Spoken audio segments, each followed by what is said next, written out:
dance, wine, and women is a new way of a celebration for the generation next.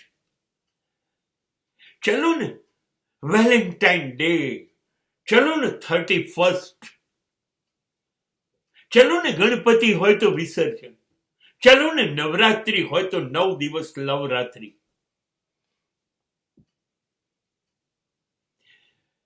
મેં ઢગલાબંધ યુવકોને નવરાત્રીમાં અને યુવતીઓને Pepsi અને થમ્સઅપ ને કોકાકોલાની બોટલમાં દારૂ ભરીને પીતા જોયા છે. સિગરેટ તો સામાન્ય વાત છે. ચરસ ગાંજા અફીણની સિગરેટો તો અત્યારે સ્કૂલ લેવલમાં શરૂ થઈ ગઈ છે.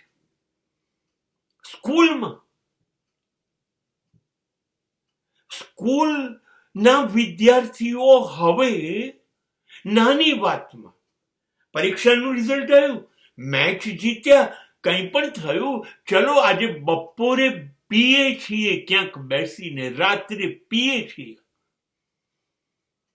મા બાપ બિઝી છે, ઘર ખાલી છે.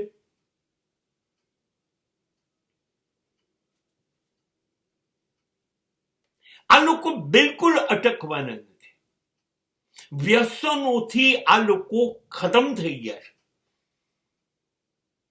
એમને જુગાર એ તો શોર્ટકમ ઇન્કમ લાગે છે, બહુ ઝડપથી પૈસાદાર થઈ જવાય. દારૂ તો જોઈએ જ, સિગારેટ તો જોઈએ જ. અરે હજી સુધી તારી જિંદગીમાં કોઈ સ્ત્રી નથી? અને હતી તો કેટલામી છે? અત્યારે છે કે છોડી દીધી? કેટલી છોડી દીધી? This is a way of a life. હા, ચોક્કસ આ લોકો પાસે લાખનો મોબાઈલ છે, આ લોકો પાસે 4 વ્હીલર છે, આ લોકોએ નાની ઉંમરમાં મકાન પણ બનાવી લીધા છે, આ લોકો પાસે બ્રાન્ડેડ કપડા, શૂઝ બધું જ છે. But they are not branded. They lose their culture. ગમે તેટલું કરો, I promise you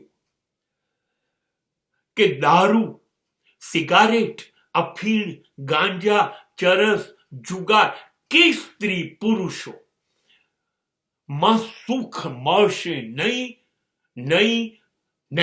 આજે નહીં, કાલે પણ નહીં, જીવનના અંત સુધી નહીં.